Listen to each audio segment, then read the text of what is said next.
تمام قسم کی تعریف و توصیف، کبریائی اور بڑائی، حمد و ستائش، بزرگی اور برتری اللہ وحدہ لا شریک کے لائق و سزاوار ہے، جو سارے جہان کا خالق، مالک، مربی اور پالنہار ہے۔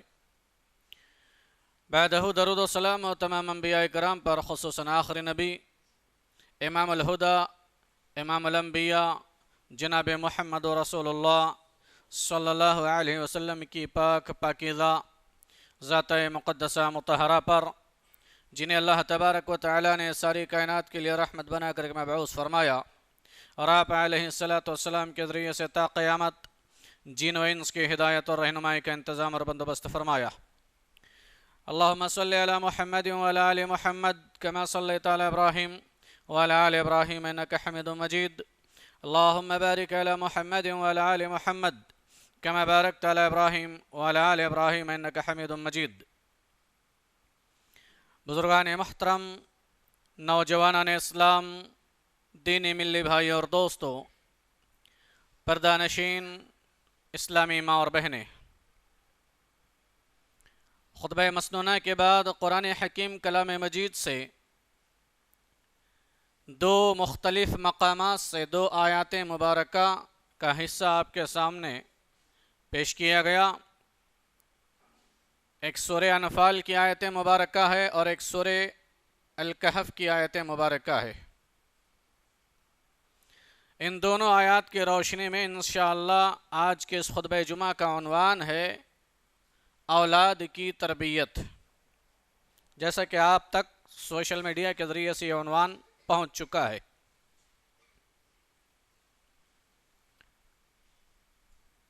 محترم حاضرین، اولاد اللہ رب العالمین کی نعمتوں میں ایک بہت بڑی نعمت ہے،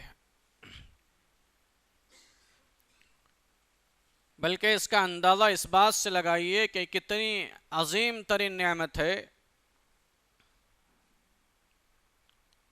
اللہ رب العالمین کا سب سے بڑا انعام اور سب سے بڑی نعمت نبوت کا مل جانا ہے، اور یہ نبوت اللہ رب العالمین اپنے بندوں میں سے جسے چاہتا ہے اسی کو عطا کرتا ہے۔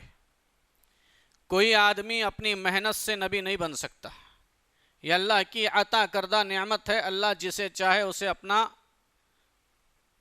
نبی بنا لے، نبوت کے لیے اللہ تبارک و تعالیٰ چن لے۔ نبوت یہ اتنا بڑا انعام ہے، اتنی بڑی نعمت ہے کہ اللہ جسے چاہتا ہے اسی کے لیے منتخب کر لیتا ہے اور اسی کو نبوت کی ذمہ داری عطا کرتا ہے۔ نبوت کے مل جانے کے بعد بھی انبیاء علیہ السلام اگر دنیا کی کسی نعمت کا اللہ تعالی سے سوال کرتے ہیں تو یہ نعمت اولاد کی نعمت کا سوال کرتے ہیں۔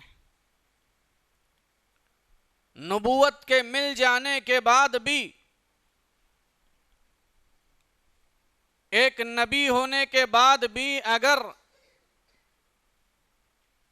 وہ کسی نعمت کے کمی کا احساس کر رہا ہے تو وہ اولاد کی نعمت ہے۔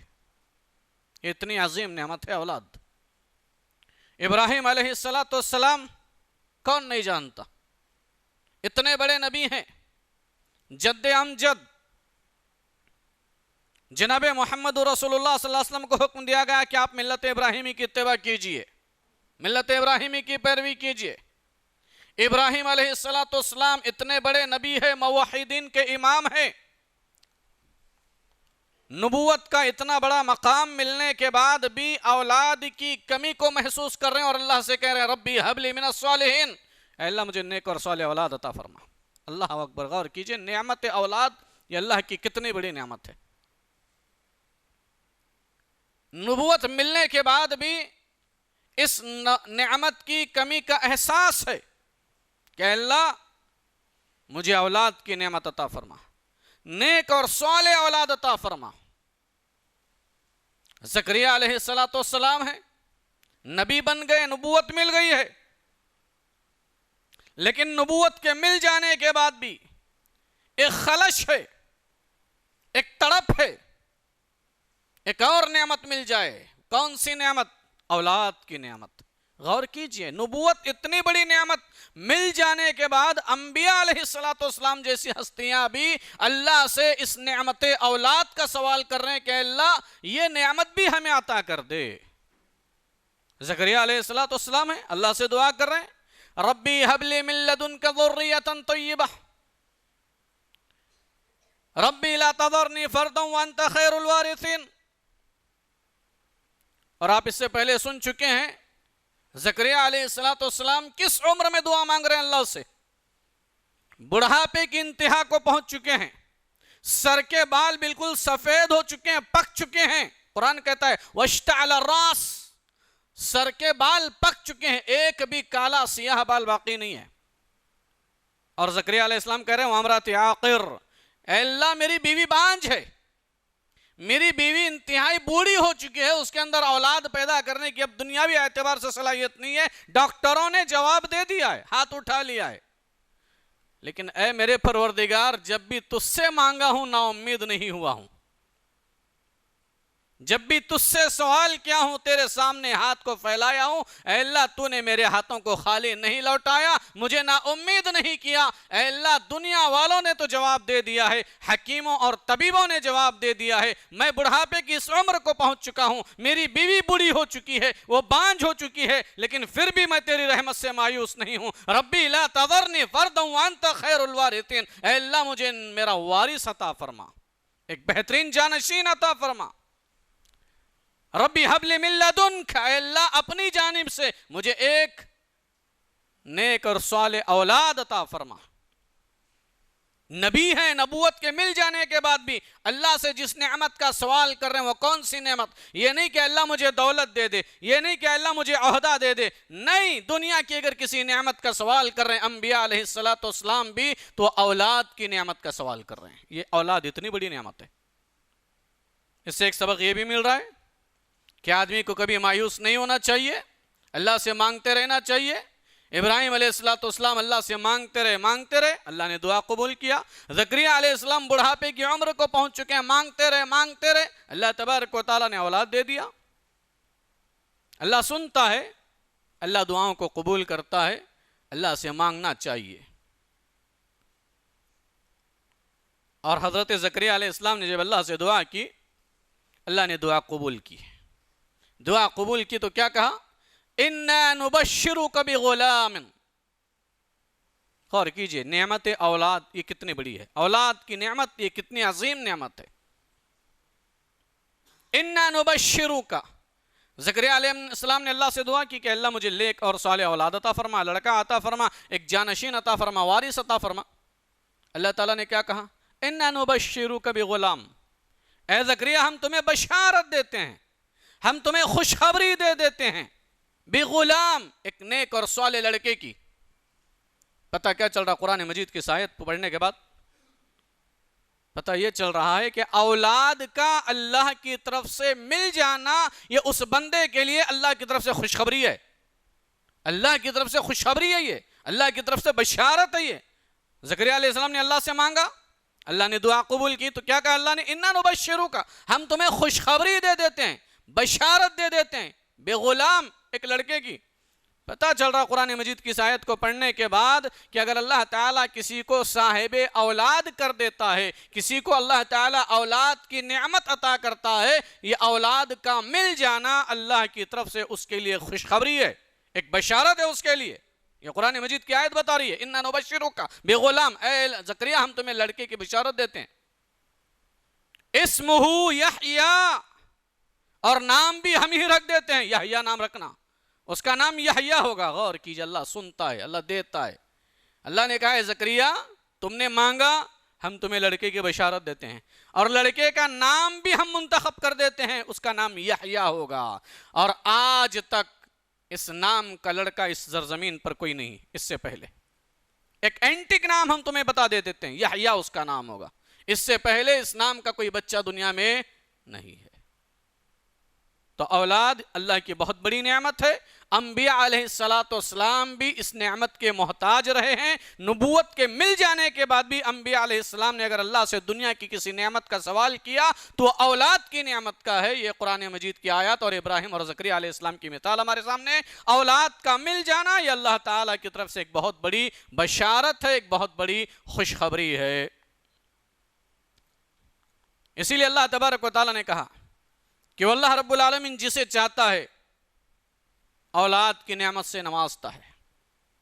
جسے چاہتا ہے لڑکے دیتا ہے, جسے چاہتا ہے لڑکیاں دے دیتا ہے, جسے چاہتا ہے دونوں عطا کرتا ہے, جسے چاہتا ہے دونوں سے بھی محروم کر دیتا ہے, بانجھ کر دیتا ہے. اولاد کتنی بڑی نعمت ہے, کتنی بڑی نعمت ہے اولاد.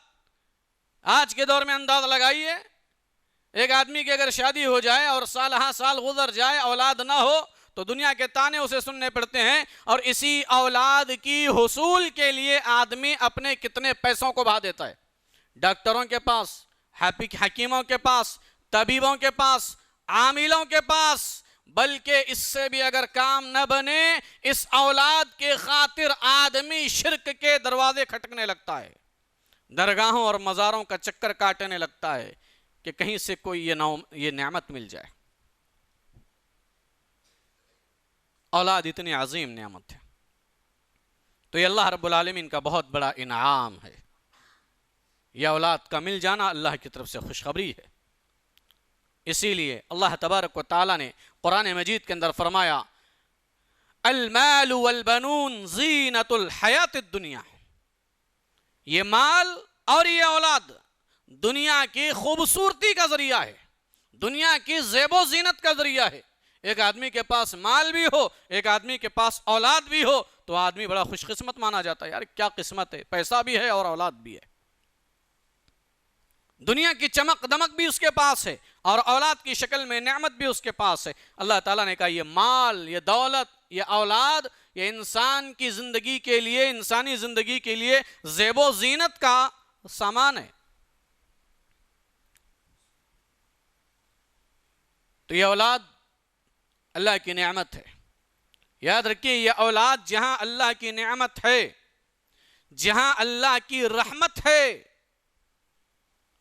وہیں پر یہ زحمت کا ذریعہ بھی بن جاتی ہے. اسی لیے قرآن مجید سورہ انفال میں اللہ نے فرمایا انما اموالکم و اولادکم فتنہ, کہ تمہارا یہ مال اور تمہاری یہ اولاد تمہارے لیے فتنہ ہے. ایک طرف نعمت بھی کہا اللہ نے اور دوسری طرف اسے فتنہ کہہ رہا ہے. انما اموالکم و اولادکم فتنہ, کہ تمہارا مال اور تمہاری اولاد تمہارے لیے فتنہ ہے, تمہارے لیے آزمائش ہے, تمہارے لیے امتحان ہے. کیا مطلب ہے؟ مال جہاں ایک طرف اللہ کی رحمت ہے, اللہ کی نعمت ہے, اولاد جہاں اللہ کی رحمت ہے, اللہ کی نعمت ہے, وہیں پر دوسری طرف یہ مال اور یہ اولاد ہمارے لیے زحمت بھی ہے. مال اگر اللہ کے بتائے ہوئے طریقے سے حلال راستہ اختیار کرتے ہوئے حلال طریقے سے آدمی اگر مال کماتا ہے اور مال حلال طریقے سے کمانے کے بعد اس مال کو حلال راستوں پہ خرچ کرتا ہے, جائز جگہوں پر خرچ کرتا ہے, تو یہ مال اس کے لیے رحمت ہے, یہ مال اس کے لیے نعمت ہے اللہ تبارک و تعالیٰ کا. اور اگر اسی مال کو وہ نہ حلال دیکھتا ہے نہ حرام دیکھتا ہے, جو طریقہ مل رہا ہے غلط سلط طریقے سے, حرام طریقے سے, ناجائز طریقے سے دولت کماتا ہے اور کہتا ہے میں بہت مالدار ہوں, اور اس مال کو پھر غلط راستوں پہ خرچ کرتا ہے, اپنی خواہشات کی تکمیل میں خرچ کرتا ہے, ظلم و زیادتی کے راستوں میں خرچ کرتا ہے, گناہ کے کاموں میں خرچ کرتا ہے, تو یہ مال اس کے لیے فتنہ ہے, یہ مال اس کے لیے امتحان ہے, یہ مال اس کے لیے آزمائش ہے. اولاد اللہ کی نعمت ہے. اگر یہ نعمت کے مل جانے کے بعد ان کی صحیح پرورش کی جائے, ان کی صحیح تربیت کی جائے, بڑے ہونے کے بعد لڑکیاں ان کا صحیح گھرانے میں نکاح کر دیا جائے, تو پھر یہ اولاد ہمارے لیے نعمت ہے. یہ اولاد ہمارے لیے بڑھاپے کا سہارا بھی ہے, یہ اولاد آخرت میں ہمارے لیے صدقہ جاریہ بھی ہے. اور اگر اولاد کی ہم نے صحیح تربیت نہ کی, اولاد کی تربیت کی ہم نے فکر نہیں کی, اولاد کو صحیح دین کی تعلیم ہم نے نہیں دی, اولاد اگر ہماری بگڑ جاتی ہے، اولاد غلط راستے پر چلی جاتی ہے، بچپنے میں ہم نے ان کی صحیح رہنمائی اور صحیح تربیت نہیں کی، مساجد سے ان کا تعلق نہیں جوڑا، مدارس سے ان کا تعلق نہیں جوڑا، علماء کی صحبت میں اپنے بچوں کو نہیں رکھا، اور بعد میں اگر ہم رونے لگے کہ مولوی صاحب ہمارے بچوں کے لیے دعا کیجئے، جب تربیت کرنے کا وقت تھا تو تم نے ڈھیلا چھوڑ دیا، اب جب بڑے ہو گئے بے قابو ہو جاتے ہیں تو مولوی صاحب کے پاس آ کے کہتے ہیں ایسا وظیفہ بتائیے کہ ہماری اولاد ہمارے کنٹرول میں آ جائے۔ کیسے ہوگا یہ؟ جب تربیت کا ٹائم تھا اس وقت ہم نے تربیت نہیں کی۔ یاد رکھیے، اگر تربیت صحیح نہیں ہم نے کیا تو یہ اولاد ہمارے لیے باعث زحمت ہے، باعث ندامت ہے، باعث شرمندگی ہے، دنیا میں بھی ہمارے لیے سر جھکانے کا، شرمندگی کا ذریعہ بنے گی، اور آخرت میں اللہ تبارک و تعالیٰ کے پاس اس کے بارے میں سوال کیا جائے گا کہ ہم نے تمہیں اولاد کی نعمت عطا کی تھی، اس کی تربیت تم نے کیوں نہیں کی؟ اس کی تربیت تم نے کیوں نہیں کی؟ تو اس لیے اولاد جہاں نعمت ہے، رحمت ہے، اگر اولاد کی صحیح تربیت دنیا میں ہم نہیں کیا تو یاد رکھیے دنیا میں بھی یہ اولاد ذلت و رسوائی کا باعث بنتی ہے، شرمندگی اور ندامت کا سبب بنتی ہے، اور آخرت میں اللہ تبارک و تعالیٰ کے پاس اس اولاد کے بارے میں سوال کیا جائے گا۔ اولاد اللہ کی نعمت ہے، اللہ نے ہمارے پاس یہ نعمت بطور امانت رکھی ہے، بطور امانت ہے یہ ہمارے پاس نعمت، اور اللہ تبارک و تعالیٰ اس کے بارے میں سوال کرے گا۔ اللہ کے رسول صلی اللہ علیہ وسلم کی حدیث ہے، صحیح بخاری کی روایت ہے، کلکم راعٍ وکلکم مسئول عن رعیتہ، تم میں سے ہر کوئی اپنے اپنے دائرے میں ذمہ دار ہے اور اس سے اس کے ذمہ داری کے بارے میں سوال کیا جائے گا۔ آدمی ذمہ دار ہے اپنے گھر کا، آدمی سے اس کے گھر کے بارے میں سوال کیا جائے گا، اس کے بیوی بچوں کے بارے میں پوچھا جائے گا۔ عورت ذمہ دار ہے اپنے گھر کی، عورت سے بھی سوال کیا جائے گا، اس کے گھر کے بارے میں، اس کے بچوں کے بارے میں۔ میری ماں اور بہنیں بھی یہاں پر آئی ہیں، آگے بتاؤں گا کہ اولاد کی تربیت میں سب سے زیادہ کردار ماؤں کا رہا ہے، ماؤں کا کردار سب سے زیادہ ہے اولاد کی پرورش میں، اولاد کی تربیت میں۔ اسی لیے عورت کا بھی سوال ہے، عورت سے بھی سوال کیا جائے گا، وہ گھر کی ایک ذمہ دار ہے، اس سے سوال کیا جائے گا کہ تو فلاں کی بیوی تھی، فلاں تیرا شوہر تھا، وہ تیرا شوہر دن بھر محنت مزدوری کر کے، گھر سے باہر جا کر کے، پسینہ بہا کر کے، تھیلے ڈھو ڈھو کر کے، وزن اٹھا کر کے، کما کر کے لاتا تھا، تیرے اخراجات پورے کرتا تھا، اور اپنا خون اپنا پسینہ ایک کر کے تیرے جائز تمناؤں کا پورا کرتا تھا، اور اپنی اولاد کو اس نے تیرے حوالے کر دیا تھا۔ بتا تو نے اپنے شوہر کی غیر موجودگی میں اپنے بچوں کی تربیت کیسے کی؟ یہ عورت سے بھی سوال کیا جائے گا۔ عورتیں یہ نہ سمجھے کہ ہم سے نہیں پوچھا جائے گا، پوری ذمہ داری شوہر کی ہے، نہیں، مرد سے بھی سوال کیا جائے گا، عورتوں سے بھی سوال کیا جائے گا۔ اولاد اللہ کی نعمت ہے، اللہ تعالیٰ پوچھے گا۔ اس لیے اگر ہمیں آخرت کے اس امتحان میں کامیاب ہونا چاہتے ہیں تو دنیا میں اللہ نے اگر اولاد کی نعمت سے نوازا ہے تو ان کی تربیت کی فکر کرنی چاہیے، ان کی طرف توجہ دینا چاہیے۔ اولاد کی تربیت بہت ضروری ہے، بہت ضروری ہے اولاد کی تربیت۔ اولاد کی تربیت کے سلسلے میں ضروری کیوں ہے؟ ایک سوال یہ بھی آتا ہے کہ اسلام نے اولاد کی تربیت پر اتنا زیادہ زور کیوں دیا؟ اور مذاہب بھی ہیں، دیگر ادیان بھی ہیں، ان کے بھی بچے پیدا ہوتے ہیں، پلتے ہیں، بڑھتے ہیں، مرتے ہیں اور چلے جاتے ہیں۔ اسلام نے ہی اولاد کی تربیت پر اتنا زیادہ زور کیوں دیا؟ کئی وجوہات ہیں، ایک دو وجہ بتا کر اپنی بات کو میں آگے بڑھاتا ہوں۔ پہلی وجہ، ابو داؤد کی ایک روایت ہے، اللہ کے رسول صلی اللہ علیہ وسلم نے فرمایا کہ انسان کی سب سے بہترین کمائی اس کی ہاتھ سے کمائی ہے، ہاتھ سے کمائی ہوئی محنت ہے، اس کی محنت کی حلال کمائی انسان کی سب سے بہترین کمائی ہے، سب سے بہترین روزی ہے۔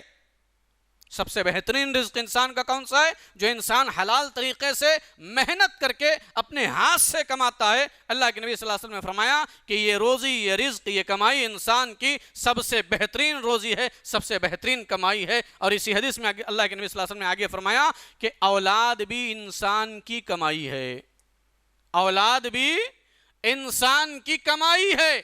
اولاد کو اللہ کے نبی صلی اللہ علیہ وسلم نے انسان کی کمائی بتایا، انسان کی روزی بتلایا، انسان کا رزق بتلایا۔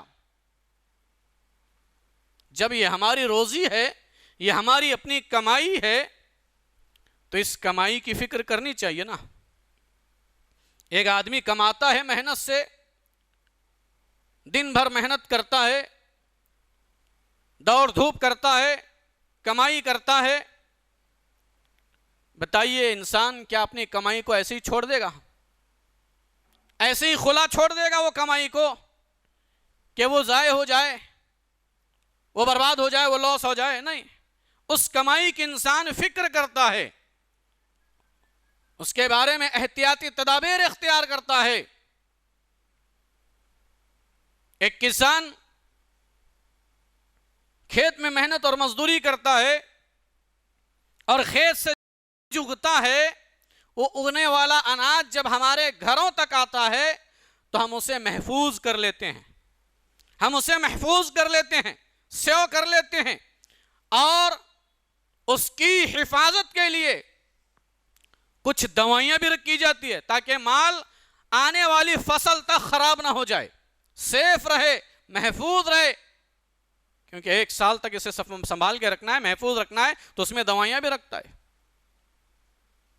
اولاد انسان کی کمائی ہے، اللہ کے نبی صلی اللہ علیہ وسلم نے کہا جب یہ ہماری کمائی ہے تو کیا ہم اسے ایسے ہی کھلا چھوڑ دیں گے؟ نہیں، اس کی تربیت کی فکر کرنا ہے، اس کی پرورش کی فکر کرنا ہے، اسے دین سے جوڑنا ہے، یعنی دینی تعلیم دینا ہے، دینی تربیت کرنا ہے، اس لیے کہ انسان کی ہماری اپنی کمائی ہے۔ اگر ہم نے اس کو ایسے ہی چھوڑ دیا تو یہ کمائی ضائع ہو جائے گی، یہ کمائی برباد ہو جائے گی، غلط راستے پر چلے جائے گی۔ جیسے مال کو بچانے کی انسان فکر کرتا ہے، یہ کمائی اولاد، اس کو بچانے کی فکر کیجئے۔ کس سے بچانے کی؟ جہنم کی آگ سے بچانے کی فکر کیجئے۔ قُوْ أَنفُسَكُمْ وَأَهْلِكُمْ نَارًا، اللہ نے کہا اے ایمان والو اپنے آپ کو، اپنے بیوی بچوں کو اس جہنم کی آگ سے بچا لو جس جہنم کی آگ کا ایندھن انسان اور پتھر ہیں، اس پر ایسے سخت فرشتے ہیں جو انتہائی طاقتور ہیں، مضبوط ہیں، اللہ کے حکم کی ذرا برابر وہ مخالفت نہیں کرتے، اللہ جو حکم دیتا ہے فوراً اسے کر گزرتے ہیں۔ تو پہلی وجہ کیا ہے؟ اولاد کی تربیت کیوں کرنا ضروری ہے؟ اس لیے کہ یہ ہماری اپنی کمائی ہے، یہ ہماری اپنی کمائی ہے، اس لیے اس پہ توجہ دینا ضروری ہے کہ کہیں آگے چل کر کے یہ اولاد بگڑ نہ جائے، ہمارے لیے سردرد نہ بن جائے، ہمارے لیے ندامت اور شرمندگی کی ذریعہ نہ بن جائے۔ اگر ہم چاہتے ہیں کہ ہماری اولاد ہمارے لیے بڑھاپے کا سہارا بنے، ہم چاہتے ہیں کہ ہماری اولاد ہماری آنکھوں کی ٹھنڈک کا ذریعہ بنے، ہمارے دلوں کا چین اور قرار اور سکون بنے، تو ہمیں اولاد کی تربیت کرنا چاہیے، اس پہ توجہ دینی چاہیے۔ یہ پہلی وجہ۔ دوسری وجہ، اولاد کی تربیت کیوں ضروری ہے؟ اس لیے ضروری ہے کیونکہ یہ اولاد بطور نعمت اللہ تعالیٰ کے ہمارے پاس ہے، اور اس نعمت کے بارے میں اللہ تعالیٰ ہم سے سوال کرے گا، اللہ کے پاس جواب دینا ہوگا۔ اگر ہم نے تربیت کی تب تو یہ ہمارے لیے کامیابی ہے، اس امتحان میں، اس فتنے میں، اس آزمائش میں ہم کامیاب ہو جائیں گے، اور اگر ہم نے ان کی تربیت نہیں کی تو اس فتنے میں ہم مبتلا ہو گئے، اس امتحان اور آزمائش میں ہم فیل ہو جائیں گے۔ تو اس لیے بھی تربیت ضروری ہے اللہ کے پاس اگر سوال کا جواب دینا ہے اور کامیاب ہونا ہے تو۔ تیسری وجہ، اولاد کی تربیت کیوں ضروری ہے؟ اولاد کی تربیت اس لیے ضروری ہے کہ اگر آج ہم نے اس کی تربیت نہیں کی تو جیسا کہ بھی آپ نے قرآن کی آیت سے میں نے آپ کو بتایا، اگر ہم نے اس کی تربیت نہ کی تو یہ ہماری اپنی کمائی، ہمارا اپنا خون کل قیامت کے دن جہنم کی آگ میں جلے گا۔ کیا ہم برداشت کریں گے؟ دیکھنا، دل پہ ہاتھ رکھ کے بتائیے، میری مائیں بھی اور بہنیں بھی اور آپ حضرات بھی، اگر آج ہم نے ان کی تربیت نہیں کی تو ہمارا یہ اپنا خون جس اولاد کے خاطر دنیا میں ہم سب کچھ کرنے کے لیے تیار ہیں، لیکن اولاد کو کوئی تکلیف ہونا ہم گوارا نہیں کرتے۔ ذرا اگر کوئی حادثہ آ جائے، کوئی حادثہ ہو جائے، کوئی چوٹ آ جائے ہمارے اولاد پر، ان کے جسم پر کوئی خراش آ جائے، ہم بے چین ہو جاتے ہیں، ہم بے چین ہو جاتے ہیں کہ ہماری اولاد کا حادثہ ہوا، ہاتھ یہ ہوا، پیر میں خراش آ گئی، خون نکل گیا، خون بہہ گیا۔ ذرا سا خون ہمارے اولاد کے جسم سے آج نکلتا ہے تو ماں باپ کی نیندیں حرام ہو جاتی ہے، سکون ختم ہو جاتا ہے۔ یعنی اتنی تکلیف میں دیکھنا بھی ماں باپ اپنے بچوں کو دیکھنا گوارا نہیں کرتے. جن ماں باپ سے اتنی محبت، جن اولاد سے اتنی محبت ہے، یہ ہمارا اپنا خون. اگر آج ہم نے ان کی تربیت نہیں کی تو کل قیامت کے دن یہ جہنم کی آگ میں جلے گا. کیا دیکھنا ہم برداشت کریں گے؟ کیا ہم دیکھنا برداشت کریں گے؟ نہیں کر سکتے. اگر جہنم کی آگ میں دیکھنا برداشت نہیں کر سکتے تو دنیا میں ابھی وقت ہے، اپنی اولاد کی تربیت کیجئے. قُوْ أَنفُسَكُمْ وَأَهْلِيكُمْ نَارًا. اللہ نے کہا اے ایمان والو، اپنے آپ کو اور اپنے اہل و عیال کو جہنم کی آگ سے بچاؤ. کیسے بچائیں گے؟ کیسے بچائیں گے؟ علی بن ابی طالب رضی اللہ تعالیٰ عنہ فرماتے ہیں کہ بچانے کا طریقہ کیا ہے؟ اپنے آپ کو اور اپنی اولاد کو دین کے احکام سکھاؤ، دینی تربیت کرو، صحیح تربیت کرو، پرورش کرو، ان کے ایمان کو مضبوط کرو، انہیں ارکان ایمان سکھاؤ، اللہ اور اس کے رسول کی محبت کے دل میں ڈالو. حلال کیا ہے، حرام کیا ہے بتاؤ، شرک کیا ہے، کفر کیا ہے، توحید کیا ہے، سنت کیا ہے بتاؤ انہیں. علموہم وادبوہم وفقہوہم. انہیں ادب سکھلاؤ، تعلیم دو، انہیں کتاب و سنت کی تعلیم سے آراستہ اور پیراستہ کرو. اگر انہیں توحید سکھلاؤ گے، سنت سکھلاؤ گے، بدعت سمجھاؤ گے، شرک سمجھاؤ گے، گناہ کیا ہے، نیکی کیا ہے، حلال کیا ہے، حرام کیا ہے، یہ ساری چیزیں بتاؤ گے اگر بچپنے ہی میں، تو یہ اپنے آپ کو جہنم کی آگ سے بچانا ہے. تو تیسری ایک وجہ کیا ہے؟ اولاد کی تربیت اس لیے بھی ضروری ہے کہ اگر آج ہم نے ان کی تربیت نہیں کی تو یہی اولاد ایک تو دنیا میں ہمارے لیے بڑھاپے کا سہارا بننے کے بجائے سردرد بن جائے گی، اور کل قیامت کے دن یہ اولاد جہنم میں جلے گی جو ہمارا اپنا خون ہے، اگر آج ہم نے اس کی تربیت نہیں کی تو. اس لیے بھی اولاد کی تربیت بہت ضروری ہے. محترم حاضرین، اولاد کی تربیت کے اندر ماں کا سب سے بڑا کردار رہا ہے. باپ کی بھی اپنی ذمہ داری ہے، لیکن اگر ہم دیکھیں ماں کا سب سے بڑا رول رہا ہے اولاد کی تربیت اور پرورش میں، اولاد کی اصلاح میں. احادیث کو بھی اگر ہم پڑھیں تو پتہ چلتا ہے.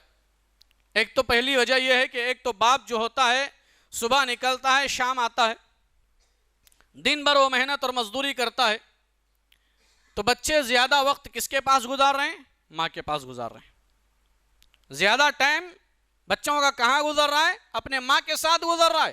اس لیے کہ باپ تو بیچارہ صبح گیا اور شام آیا، اور بعض تو ایسے ہیں جو پردیس نکل جاتے ہیں کمانے کے لیے. تو ذمہ داری کس کی آ رہی ہے؟ ماں کی آ رہی ہے. ماں کی ذمہ داری ہے کہ اپنے بچوں کا خیال کریں، اپنے بچوں کی تربیت کریں. ماں کی ذمہ داری اس لیے بھی ہے، میری ماں اور بہنیں غور سے سنیں، ماں کی ذمہ داری اس لیے بھی ہے کیونکہ احادیث کو آپ پڑھیں تو آپ کو پتا چلے گا باپ کے مقابل میں ماں کا درجہ 3 گنا زیادہ ہے. باپ کے مقابل میں ماں کا درجہ مقام 3 گنا زیادہ ہے. حدیث اللہ کے نبی صلی اللہ علیہ وسلم کے پاس ایک صحابی آیا اور پوچھا، اللہ کے رسول صلی اللہ علیہ وسلم میرے حسن سلوک کا سب سے زیادہ مستحق کون؟ اللہ کے نبی صلی اللہ علیہ وسلم نے فرمایا تیری ماں، اموں کا، تیری ماں. پھر وہ صحابی نے دوسری مرتبہ یہی سوال کیا، میرے حسن سلوک کا سب سے زیادہ مستحق کون ہے؟ مجھ پر سب سے زیادہ حق کس کا ہے؟ اللہ کے نبی صلی اللہ علیہ وسلم نے فرمایا اموں کا، تیری ماں. پھر تیسری مرتبہ سوال یہی کہ میرے حسن سلوک کا سب سے زیادہ مستحق کون؟ مجھ پر سب سے زیادہ حق کس کا ہے؟ اللہ کے نبی صلی اللہ علیہ وسلم نے فرمایا اموں کا، تیری ماں. سوال ایک ہی ہے، 3 مرتبہ کیا گیا، لیکن اللہ کے نبی نے تینوں مرتبہ جواب کیا دیا؟ تیری ماں، تیری ماں، تیری ماں. چوتھی مرتبہ اللہ کے نبی صلی اللہ علیہ وسلم سے سوال کیا گیا، یہی سوال کہ مجھ پر سب سے زیادہ حق کس کا ہے، میرے حسن سلوک کا سب سے زیادہ مستحق کون؟ اللہ کے نبی صلی اللہ علیہ وسلم نے فرمایا ابو کا، تیرا باپ. چوتھی مرتبہ اللہ کے نبی نے کہا تیرا باپ. معلوم کیا ہوا؟ 3 مرتبہ اللہ کے نبی صلی اللہ علیہ وسلم نے درجہ کس کو دیا؟ ماں کو دیا. یعنی باپ کے مقابل میں ماں کا 3 گنا درجہ زیادہ ہے. اہل علم نے اس کی وجوہات بھی بیان کی ہے، وہ تفصیلات میں نہ جاتے ہوئے ایک اور حدیث بتاؤں آپ کو میں. ماں کا رول کیوں ضروری ہے؟ اولاد کی تربیت میں ماں کی ذمہ داری کیوں ہے؟ اس لیے کہ ماں کی تابعداری، ماں کی خدمت اور ماں کی فرما برداری کو اللہ کے رسول صلی اللہ علیہ وسلم نے جہاد سے بھی زیادہ افضل عمل قرار دیا ہے. ماں کی تابعداری، ماں کی اطاعت اور ماں کی فرما برداری یہ جہاد سے بھی زیادہ افضل عمل ہے. اسی طریقے سے وہ حدیث آپ نے بارہا سنا ہے، الجنت تحت اقدام الامہات، کہ جنت جو ہے ماں کے قدموں کے نیچے. بچوں کی جنت اللہ تعالیٰ نے کہاں رکھی ہے؟ اولاد کی جنت اللہ نے کہاں رکھی ہے؟ ماں کے قدموں کے نیچے۔ میری مائیں غور سے سنیں، یہ اتنا بڑا مقام، یہ اتنا بڑا درجہ، اتنی بڑی فضیلت تمہیں ایسے ہی نہیں ملی، یہ اس لیے ملی ہے کیونکہ اولاد کی ایک بہت بڑی ذمہ داری تمہارے اوپر ہے۔ اولاد کی تربیت کی ایک بڑی ذمہ داری ماؤں پر ہے، اس لیے ماؤں کو اللہ تعالیٰ نے اور اسلام نے اتنا بڑا مقام عطا کیا ہے۔ اس لیے ماں کی ذمہ داری اولاد کی تربیت میں زیادہ ہے۔ اور کیسے تربیت کی تاریخ ہمارے سامنے موجود ہے۔ ہم فہم سلف کی روشنی میں دین کو سمجھتے ہیں، قرآن اور حدیث کو سمجھنے کی کوشش کرتے ہیں۔ یہ اسلاف کی ماؤں کو آپ دیکھیے، ہمارے اسلاف کی تربیت کے اندر سب سے بڑا رول ان کی ماؤں کا رہا ہے۔ ہمارے اسلاف کی پرورش اور ان کی تربیت اور ان کو نیک اور ان کو صالح اور وقت کا امام اور مجدد اور محدث بنانے میں سب سے زیادہ کردار ان کی ماؤں کا رہا ہے۔ چاہے آپ امام بخاری کو اٹھا کر دیکھیے، چاہے امام شافعی کو دیکھ لیجئے، چاہے امام مالک کو دیکھ لیجئے، چاہے امام احمد بن حنبل کو دیکھ لیجئے، چاہے امام ثوری رحمہ اللہ علیہ کو دیکھ لیجئے، چاہے حافظ ابن حجر عسقلانی جو بخاری کی شرح کرنے والے ہیں، آپ ان کو دیکھ لیجئے، آپ کو پتا چلے گا ان کی تربیت میں ان کی ماؤں کا کردار رہا ہے۔ ان کی ماؤں کا کردار رہا ہے۔ کیسے تربیت کی؟ امام بخاری رحمہ اللہ علیہ وقت کے اتنے بڑے محدث، اللہ تعالیٰ نے اتنا بڑا محدث بنا دیا، قیامت کی صبح تک جتنے محدثین آئیں گے سب محدثین کا امیر اللہ تبارک و تعالیٰ نے امام بخاری کو بنا دیا۔ امیر المؤمنین فی الحدیث کہا جاتا ہے۔ اصح الکتب بعد کتاب اللہ، قرآن مجید کے بعد اگر سب سے بڑا درجہ کسی کتاب کا ہے تو بخاری کا ہے۔ کون بخاری؟ جن کا نام محمد بن اسماعیل رحمہ اللہ علیہ، محمد بن اسماعیل رحمہ اللہ علیہ۔ اتنا بڑا مقام، اتنی بڑی فضیلت، یہ رتبہ، ان کی تربیت کے پیچھے ہاتھ کس کا تھا؟ میری ماں ذرا دل پہ ہاتھ رکھ کے سنیں، ان کے پیچھے ان کی تربیت میں ان کی ماں کا کردار تھا۔ ان کی ماں کا کردار تھا۔ بچپنے میں ہی ان کے والد کا انتقال ہو گیا۔ بچپنے میں امام بخاری رحمہ اللہ علیہ کے والد کا انتقال ہو گیا۔ اب ساری ذمہ داری کس پر آئی؟ ماں پر آئی۔ ایک اور پریشانی، ایک اور آزمائش یہ کہ بچپنے میں امام بخاری رحمہ اللہ علیہ کے آنکھوں کی بینائی چلی گئی، اندھے ہو گئے، دکھائی کچھ دینے نہیں لگا، اندھے ہو گئے، نابینا ہو گئے امام بخاری رحمہ اللہ علیہ۔ ایک تو والد کا انتقال اور دوسری پریشانی یہ کہ اندھے ہو گئے، اللہ نے آنکھوں سے دیکھنے کی روشنی چھین لی۔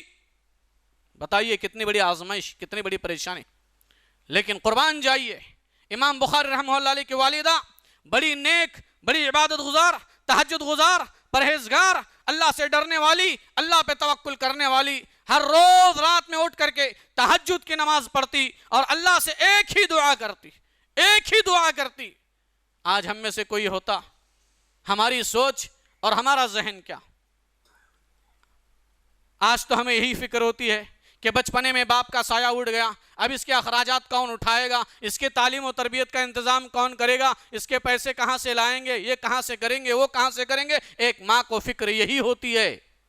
لیکن امام بخاری رحمہ اللہ علیہ بچپن میں والد چلے گئے، آنکھوں سے روشنی چلی گئی۔ یہ امام بخاری کی والدہ ہیں، راتوں میں اٹھ کر کے تہجد پڑھ کر کے اللہ سے ایک ہی دعا کر رہی ہے۔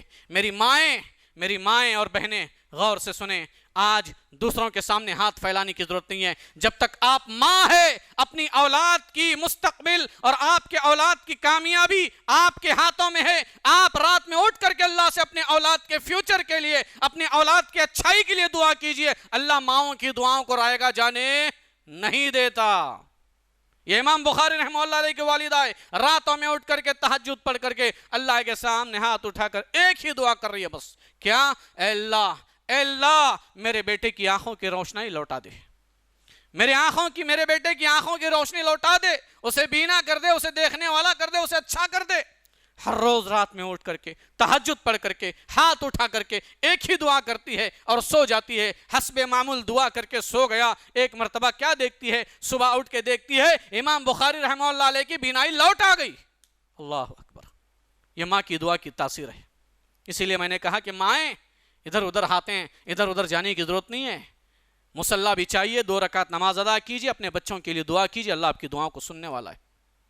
کہاں بھاگ رہے ہو آپ ادھر ادھر کے چکر میں؟ کہاں تعویذ پلیتوں کے چکر میں؟ کہاں درگاہوں اور شرک کے راستوں پہ جا رہے ہو؟ اپنی اولاد کو بہتر بنانا چاہتے ہو، مصلی بچھا کر اللہ سے دعا کیجیے، اللہ آپ کی دعاؤں کو سنے گا اور آپ کی اولاد کو آپ کی آنکھوں کی ٹھنڈک کا ذریعہ بنائے گا۔ یہ امام بخاری کی والدہ ہے، روزانہ رات میں اٹھ کر اللہ سے دعا کر رہی ہے۔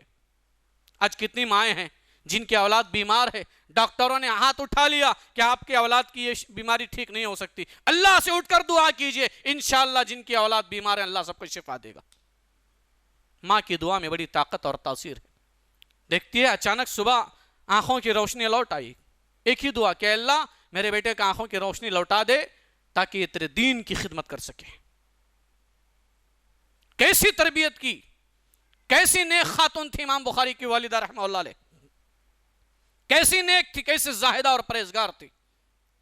امام بخاری رحمہ اللہ علیہ کے تعلق سے آتا ہے کیسی تربیت کی تھی انہوں نے، ان کی والدہ نے، کہ جب بھی حدیث لکھنے کی بات آتی، بخاری کی کتاب جو انہوں نے لکھا، جب بھی حدیث لکھنے کی بات آتی، حدیث لکھنے کا ارادہ کرتے، امام بخاری رحمہ اللہ علیہ سب سے پہلے وضو بنا لیتے۔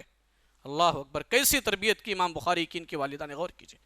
جب بھی حدیث لکھنے کا ارادہ کرتے 2 رکعت نماز پڑھتے، وضو بنا لیتے، 2 رکعت نفل نماز ادا کرتے، پھر اللہ سے دعا کرتے، اس کے بعد حدیث کو لکھتے۔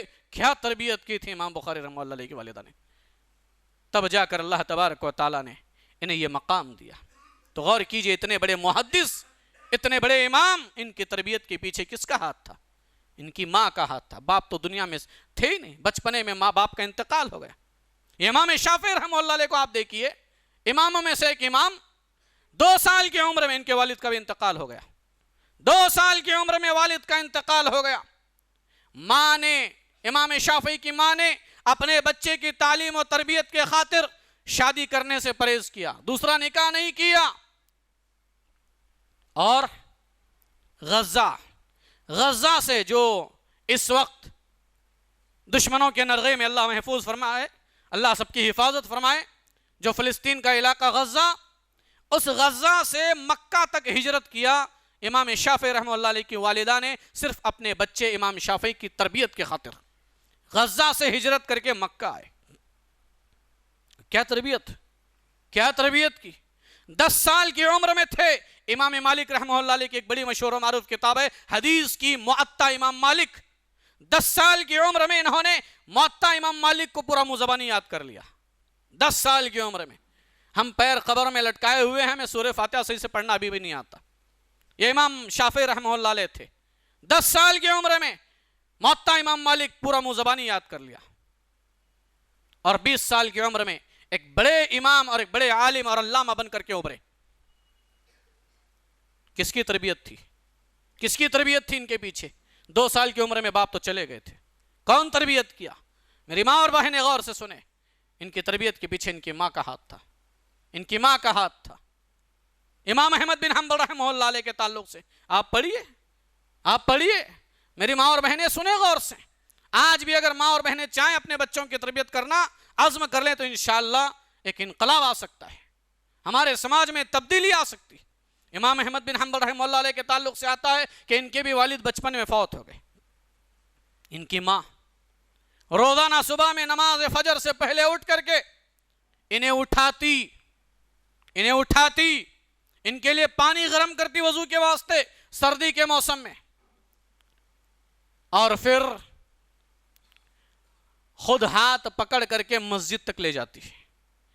امام احمد بن حنبل کی ماں نماز فجر کے لیے اٹھاتی، پانی گرم کرتی، پانی دیتی، اور پھر نماز فجر کے لیے مسجد تک لے جاتی، مسجد کے باہر کھڑے ہو کر کے انتظار کرتی اپنے بیٹے کے باہر آنے کا، کہ کہیں بیٹا چھوٹا ہے، کوئی لے نہ جائے، کہیں بھٹک نہ جائے۔ نماز کے پڑھ کے آنے تک مسجد کے باہر کھڑے ہو کر کے انتظار کرتی۔ کیا تربیت کی تھی ماں نے، امام احمد بن حنبل رحمہ اللہ علیہ کی۔ بچپن میں والد کا انتقال ہو گیا۔ یہی امام احمد بن حنبل رحمہ اللہ علیہ کہتے ہیں 70 سال کی عمر کو پہنچنے کے بعد بھی